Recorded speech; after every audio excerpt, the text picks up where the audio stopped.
Hello students, in this video we'll talk about DNA fingerprinting. DNA fingerprinting is one of the most important application or most important topic related to this chapter.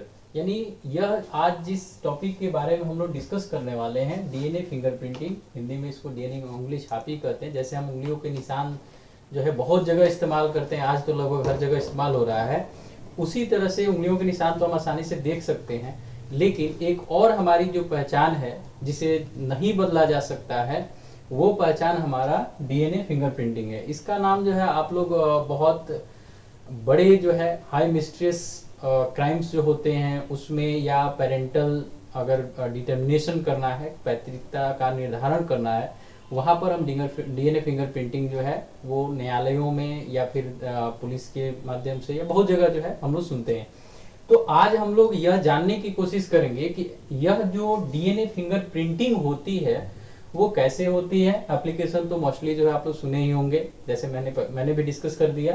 तो ये दो applications है, लेकिन actually में यह होता कैसे है और यह किस पर बेस्ड है। यानी उंगलियों के निशान की जब हम बात करते हैं तो हम लोग जो है आसानी से देख सकते हैं कि हमारी उंगलियों में ये टिप पर जो है किस तरह से रेखाएं बनी हैं, ठीक है। तो ये रेखाएं तो हमें दिखाई देती है, लेकिन डीएनए में ऐसा क्या होता है जो इस तरह की रेखाएं या बैंड से जो कुछ भी क्रिएट करता है, जिससे पता चल पाता है कि कोई भी दो सैंपल यानी दो लोगों के डीएनए जो है वो मैच कर रहे हैं या नहीं मैच कर रहे हैं। इसके बारे में हम लोग इस वीडियो में चर्चा करेंगे। इसमें जो है डीएनए फिंगरप्रिंटिंग में जो सबसे जरूरी चीज है, डीएनए की जब हम लोगों ने स्टडी की थी तो उसमें एक बात आई थी बार बार कि डीएनए कुछ जगहों पर रिपीटेड होता है, कंटेंस होता है, रिपीटेड होता है। यानी कहीं कोडिंग भाग होता है, कहीं नॉन कोडिंग भाग होता है, और उसी नॉन कोडिंग पार्ट में कुछ रिपीटेड सेगमेंट होता है। इस रिपीटेड सेगमेंट को हम लोग सैटेलाइट डीएनए कहते हैं। सैटेलाइट डीएनए, हिंदी में भी इसको सैटेलाइट डीएनए ही कहा जाएगा। एक्चुअली जो है यही नाम हर जगह यूज होता है।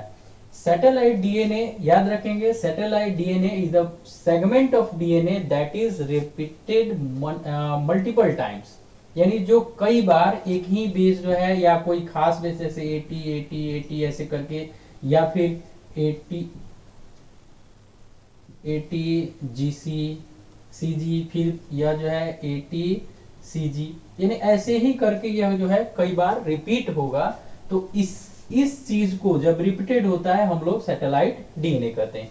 अब यह सैटेलाइट डीएनए जो होता है, ये बेस कौन से बेस या बेस रेशियो क्या है इसके आधार पर, इसके अलावा जो है इस जो रिपीटेशन सेगमेंट है, रिपीटेड सेगमेंट है, इस रिपीटेड सेगमेंट का लेंथ क्या है इस आधार पर, और या फिर जो है आपको number of copies. Number of copies मतलब होता है कि कोई खास बेस है या बेस पेयर्स जो हैं, बेस सीक्वेंसेस हैं। सॉरी, यहाँ बेस पेयर की बात हम नहीं करेंगे क्योंकि हम दो स्टैंड की बात नहीं करते, केवल एक स्टैंड की बात करते हैं।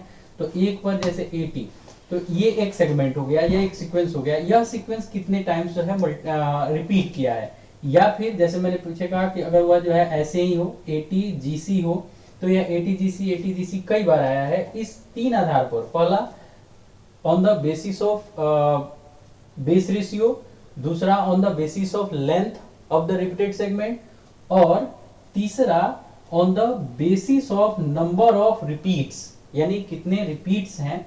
इसके आधार पे हम जो है इसको यानी सैटेलाइट डीएनए को दो भागों में बांटते हैं। एक मिनी सैटेलाइट और दूसरा माइक्रो सैटेलाइट, ठीक है। मिनी सैटेलाइट और माइक्रो सैटेलाइट, जैसे नाम से ही है, मिनी है मतलब थोड़ा सा बड़ा होगा, माइक्रो है जो है बहुत ज्यादा छोटा होगा। तो इसमें जो है हम लोग इस्तेमाल जो करते हैं डीएनए में, उसमें हम मिनी सैटेलाइट का इस्तेमाल करते हैं, और इसमें एक खास सेगमेंट होता है जिसको VNTR यानी variable number tandem repeats, tandem repeats, ठीक है। यानी कि यह जो VNTR होता है, यानी यह जो सेगमेंट होता है रिपीटिशन का, यह प्रत्येक व्यक्ति में अलग अलग होता है, इसीलिए इसको वेरिएबल नंबर कहा जाता है। यानी कि हो सकता है कि हम में जो है वो कोई खास सेगमेंट जो है, या किसी क्रोमोसोम का कोई खास सेगमेंट 10 बार रिपीट किया हो, आप में हो सकता है वो 11 बार किया हो, किसी में हो सकता है 2 ही बार किया हो, किसी में हो सकता है कि 5 बार किया हो। मतलब कभी भी किसी व्यक्ति का, अब किसी दो व्यक्ति का एक जैसा नहीं मिलेगा। एक जैसा उसी का मिलेगा जो उससे जो है या तो आइडेंटिकल हो। आइडेंटिकल मतलब कि एक ही जाइगोट से अगर दो बच्चे जो है ट्विंस डेवलप होते हैं, तब हम उसको आइडेंटिकल कहते हैं। जुड़वा बच्चे, सामान्य रूप में हम जुड़वा बच्चे कहते हैं। तो जुड़वा दो तरह के होते हैं, समरूपी, असमरूपी, आइडेंटिकल और नॉन आइडेंटिकल। तो आइडेंटिकल मतलब कि the twins develop from the single zygote, एक ही जाइगोट से। तो एक ही जाइगोट से अगर डेवलप हुए हैं तो निश्चित रूप में एक जाइगोट में एक ही जो है आपको डीएनए होगा, और यही डीएनए कॉपी करके इसमें भी आया, मतलब इन दो में आया। तो यहाँ जो है डीएनए और रिपीटिशन जो होगा वो सेम होगा, ठीक है। और या फिर हमारे माता पिता का, माने हमसे हमारे माता पिता का जो होगा, क्योंकि वही डीएनए हम में आया है, कॉपी होके सीधे सीधे आया है, इसलिए तो समरूपी जुड़वा में ये आपस में मिलेगा, यानी एक जैसा दिखाई देगा। या फिर माता पिता जो है और बच्चे हैं, उनका जो है आपस में एक जैसा दिखाई देगा। तो ये वेरिएबल नंबर इसीलिए यूज किया जाता है, क्योंकि रिपीटिशन तो सब में है, लेकिन अलग अलग जो रिपीटिशन है उसी का यूज फिंगरप्रिंट में किया जाता है। तो ये चीज हम लोग ध्यान में रखेंगे कि ये फिंगरप्रिंट, जैसे हम सामान्य फिंगरप्रिंट, जैसे मैंने पहले भी चर्चा किया, कि सामान्य फिंगरप्रिंट है वो उंगलियों के ऊपर जो ये निशान बने हैं, जो रेखाएं बनी है, इस पर आधारित होता है। उसी तरह डीएनए फिंगरप्रिंट VNTR पर निर्धारित होता है। यानी VNTR का पैटर्न क्या है, किस तरह से रिपीट है, कितनी बार रिपीट है, उसके आधार पर फिंगरप्रिंट, डीएनए फिंगरप्रिंट तैयार किया जाता है। अब हम लोग जो है उस प्रोसेस को समझेंगे कि यह डीएनए फिंगरप्रिंटिंग का प्रोसेस जो है वो किस प्रकार होता है।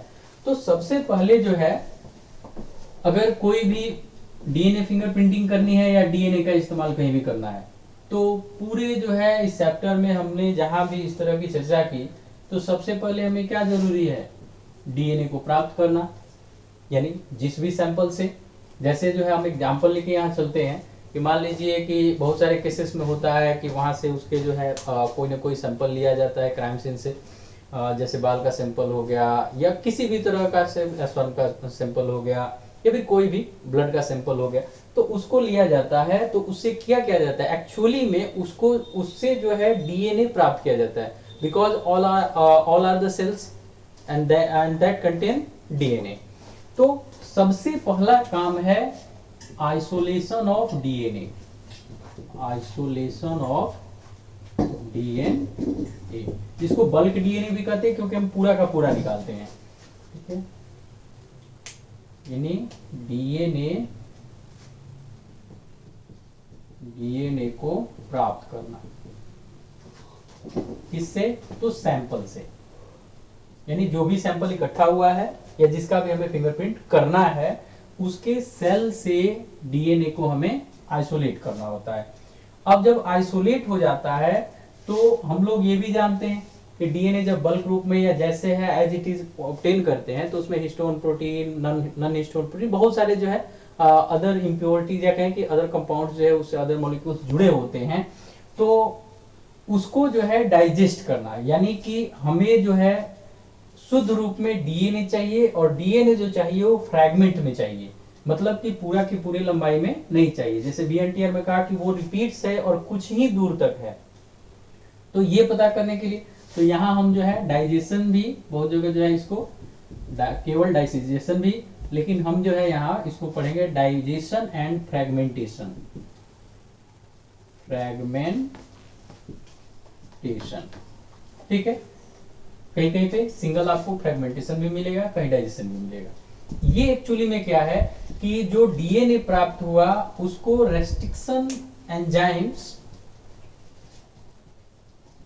यानी डीएनए का पाचन एवं विखंडन। खंडन विखंडन मतलब कि उसको फ्रेगमेंट्स में, टुकड़े टुकड़े में काटना।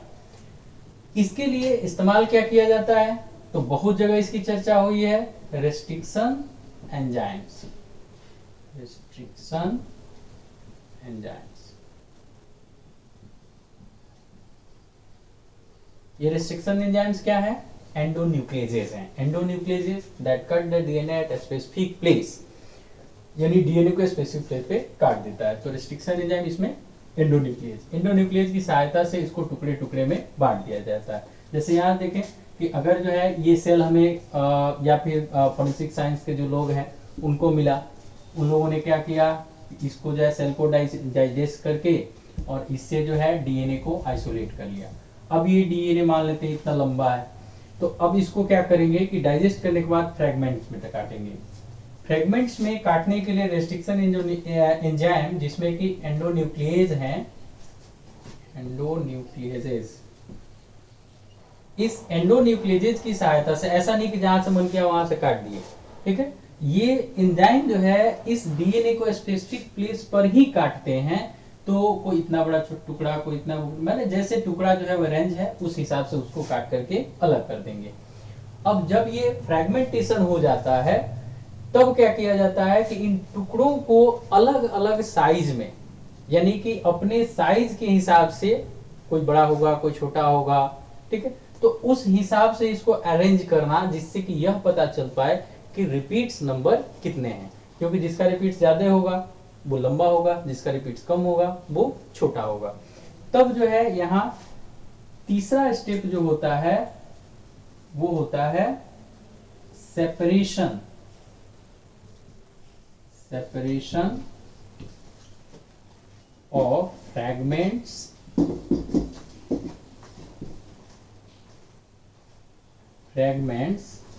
Bye gel electrophoresis. Gel electrophoresis, ठीक है। जेल इलेक्ट्रोफोरेसिस जो होता है ये एक प्रक्रिया, यह जो है एक मेथड है। इसमें क्या किया जाता है कि जो भी टुकड़े हैं इसको एगारोज जेल है जो एक वेरी स्टेबल मीडियम है, तो एगारोज जेल पे रखा जाता है और इलेक्ट्रोफोरेसिस यहाँ की इलेक्ट्रिक की सहायता से, इलेक्ट्रिक जो है उस सेटअप जो होता है उसमें इलेक्ट्रिक पास कराया जाता है। और चूंकि हम जानते हैं कि डीएनए जो है वो निगेटिवली चार्ज होता है, तो इस वजह से वह जो है सेपरेट होता है। और सेपरेशन जो होता है on the basis of their length, यानी जिसकी लंबाई ज्यादा होगी, जैसे ये मान लेते हैं कि ये प्लेट है, इस पे यूरेज जेल डाला गया है, तो जब इलेक्ट्रोफोरेसिस होगा तो ऐसी स्थिति में जो सबसे छोटा सेगमेंट होगा वो काफी दूर तक ट्रेवल करेगा और जो बड़ा सेगमेंट होगा वो कम दूर तक ट्रेवल करेगा। तो ये कुछ इस तरह से अरेंज हो जाएंगे।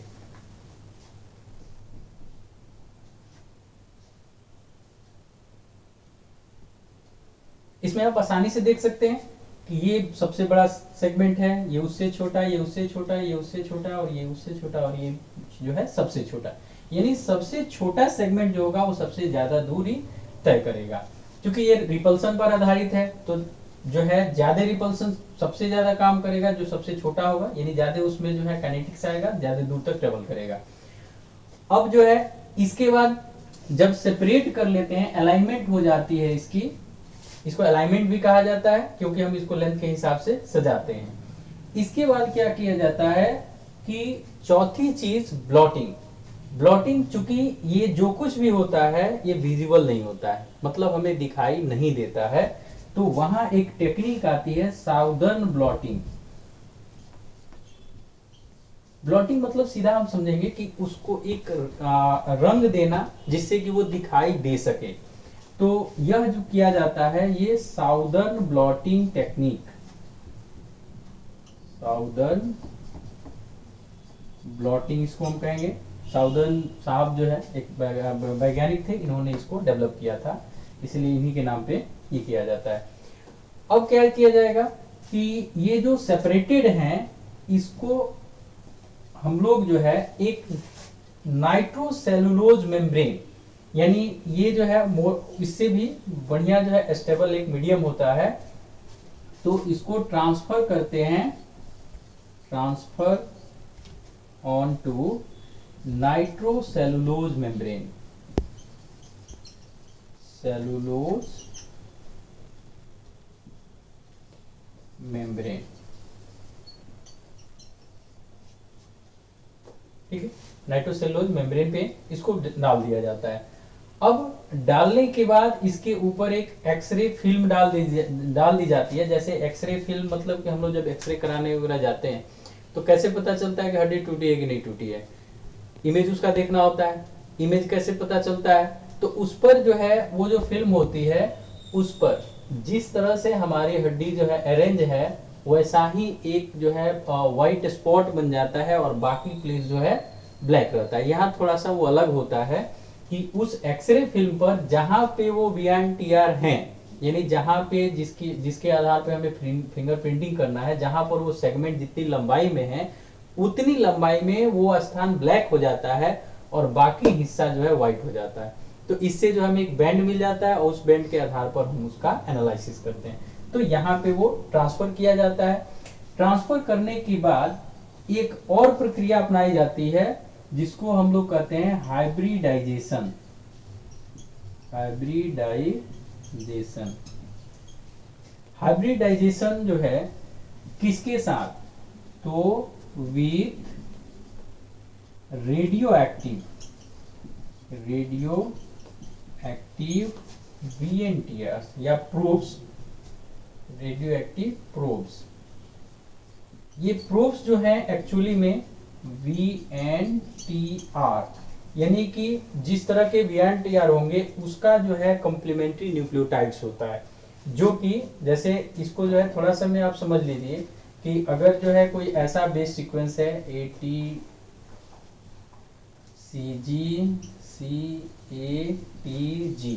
ऐसे, तो इस पर जो है वही प्रोब जो है जाकर के अटैच करेगा, क्योंकि पहले ही मैंने बता दिया कि ये जो कुछ भी होता है ये डबल स्टैंडर्ड पे नहीं होता है, सिंगल स्टैंड पे होता है, ठीक है। तो यह जो है ये जो भी VNTR या जो प्रोब इसका कॉम्प्लीमेंट्री होगा वही यहाँ पे जाके फिट होगा। और चूंकि इसका जो है बेस सीक्वेंस हम पहले से जानते हैं क्योंकि ये प्रिपेयर्ड होते हैं, तो यहाँ पे कौन सा फिट होगा, जो TAGCGTAC,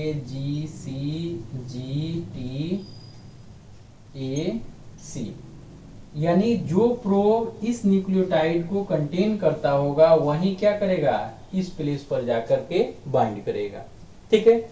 और जहां ये बाइंड करेगा वही प्लेस जो है उस फिल्म पर ब्लैक हो जाएगा, यानी ब्लैक स्पॉट के रूप में अपीयर हो जाएगा।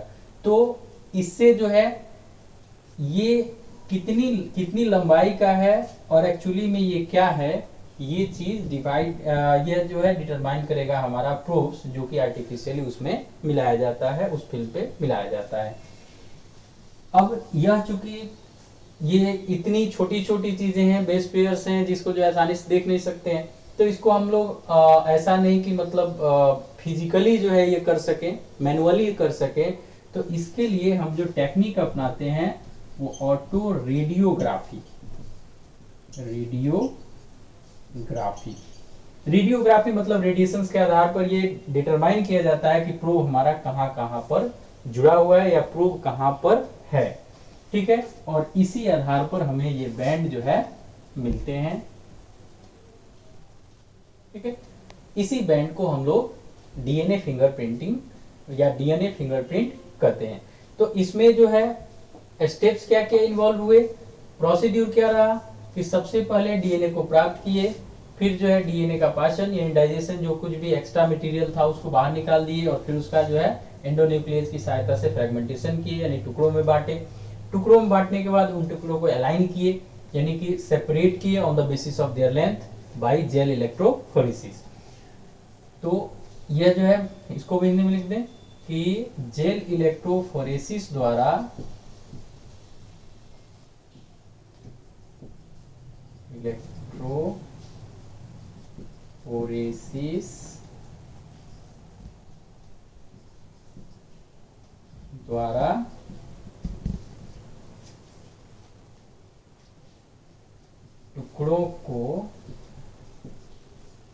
टुकड़ों का पृथक्करण,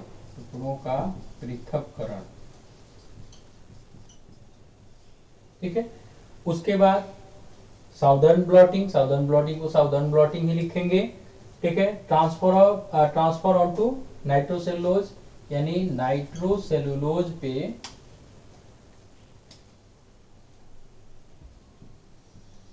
नाइट्रोसेलुलोज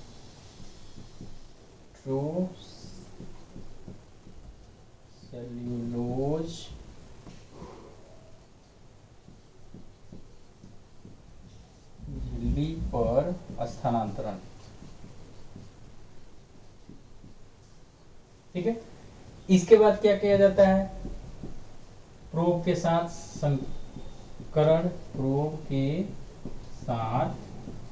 संकरण, यानी यही प्रोब पहचान करते हैं कि कौन सा सेगमेंट कहां पर है, कितनी लंबाई में है। उसके बाद ऑटो रेडियोग्राफी, इसको ऑटो रेडियोग्राफी हम लोग कहेंगे, ऑटो रेडियोग्राफी,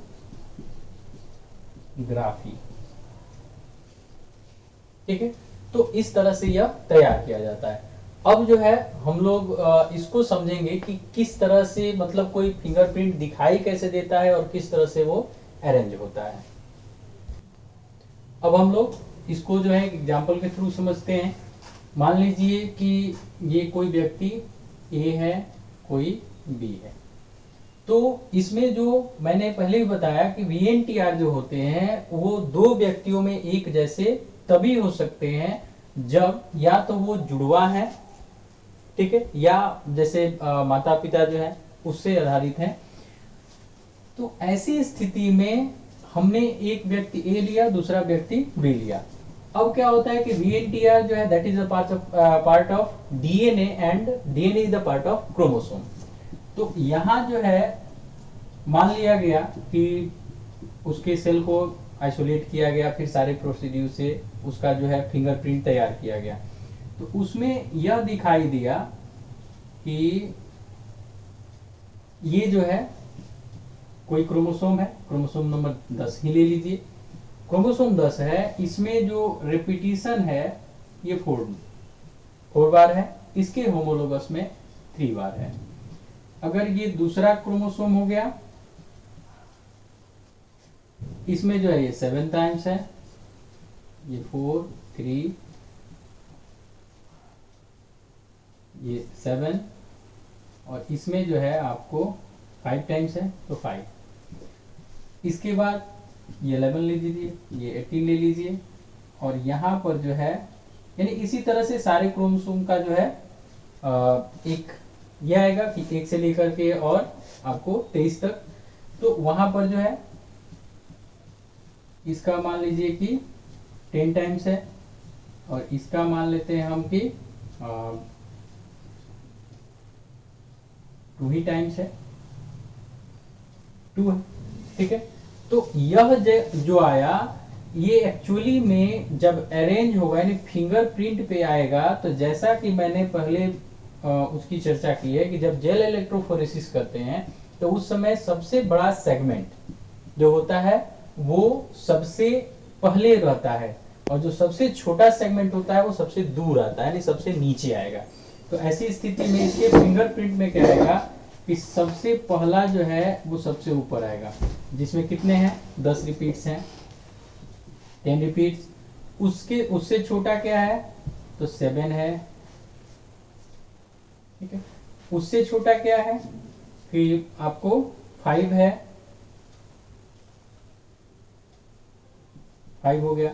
उससे छोटा 4 है, उससे छोटा 3 है,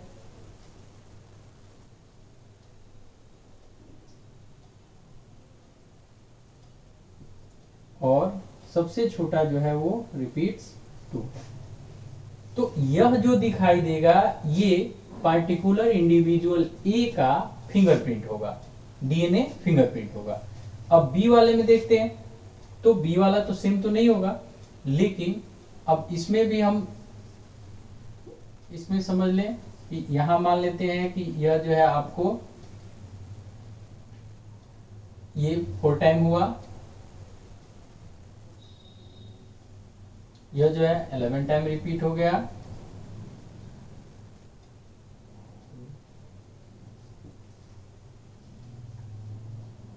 टाइम रिपीट हो गया, ये आपको 8 टाइम रिपीट हो गया,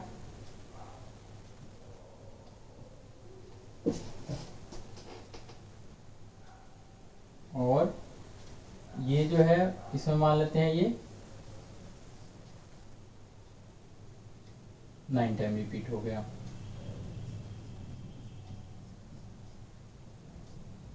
टाइम रिपीट हो गया। तो इसका जो डीएनए फिंगरप्रिंट आएगा ये ऐसी स्थिति में 11 टाइम्स वाला सबसे ऊपर होगा, उसके बाद 8 वाला आएगा,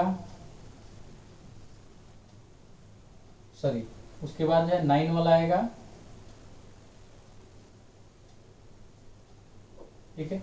फिर इधर कोई बैंड नहीं आएंगे, 8 वाला आएगा यहां पर। 8 के बाद सीधे हम देख रहे हैं कि 4 वाला आएगा, यानी 7 6 5 और 4।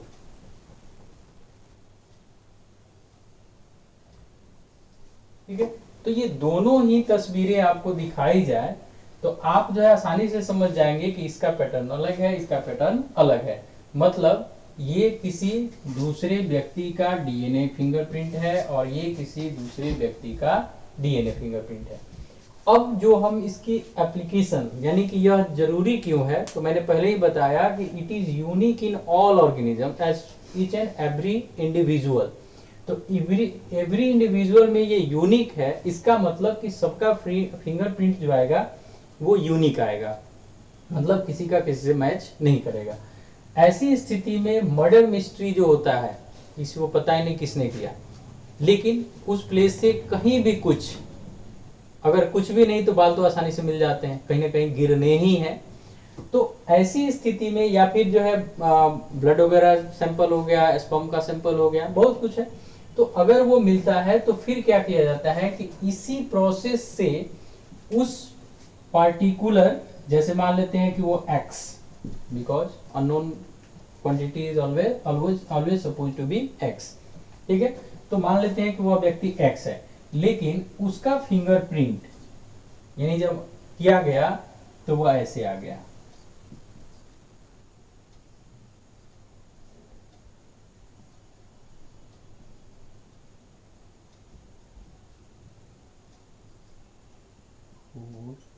थ्री टू, ठीक है। तो सेम प्रोसेस से उसका भी किया जाएगा। अगर ऐसे आ गया तो निश्चित रूप से यह व्यक्ति क्या है, यानी ये जिसका सैंपल लिया गया था वो, और ये जिसका फिंगरप्रिंट किया गया वो, ये दोनों जो हैं आपस में मिलते जुलते हैं, इससे ये मिलता जुलता नहीं है। तो इससे यह प्रूव हो जाता है कि यह फिंगरप्रिंट जिस व्यक्ति का किया गया और क्राइम सीन से जिसका जो है सैंपल मिला हमें, ये दोनों मैच कर रहा है, यानी यही व्यक्ति जो है वो अपराधी है। इसी तरह से पेरेंटल जो इश्यूज हैं, माता पिता को लेकर के बहुत सारे इश्यूज होते हैं, और आज की संस्कृति में तो ये बहुत कॉमन है, क्योंकि खुद जो है पता ही नहीं होता है कि कौन किसका बेटा है। बहुत सारे ऐसे केसेस जो है आपको देखने को मिल जाएंगे। तो ऐसी स्थिति में कि मतलब वो उसका बेटा है या नहीं है, या फिर एक बहुत ही, मुझे उतना जो है अच्छे से याद नहीं आ रहा है, लेकिन एक लड़की जो है पाकिस्तान से मिली थी, जिसको बहुत ज्यादा जो है ये था, बहुत ज्यादा इस बात को लेकर के चर्चा रही कि वो आखिर है कहाँ की। वो बताती थी कि मैं बिहार की रहने वाली हूँ, और किसी कारण से जो है वो कहीं पे मतलब पाकिस्तान पता नहीं कैसे चली गई थी। ये 4-5 साल पहले का एक बहुत ही चर्चित विषय था। तो उसका भी फिंगरप्रिंट वगैरह करवाया गया, और तभी जाकर के ये पता चला कि हाँ वो लड़की जो है इनकी जो है वंशज है, यानी इस परिवार की सदस्य कभी न कभी रही थी, या उसके माता पिता ये हैं। तो ऐसी स्थिति में जो है इससे पेरेंटल जो है डिटर्मिनेशन किया जाता है कि माता पिता, वास्तविक माता पिता या कहें कि जैविक माता पिता कौन है। तो ये दो एप्लीकेशन इसके लिए हो गए कि एक मर्डर मिस्ट्री, फोरेंसिक साइंस में इसका इस्तेमाल होता है, और दूसरा जो है न्यायालयों में या कहीं भी पेरेंटल इश्यूज के को सॉल्व करने में इससे मदद मिलती है। इसके बाद जो है इसमें बहुत जो है कोई बहुत बड़ी चीज जो है इसमें नहीं है।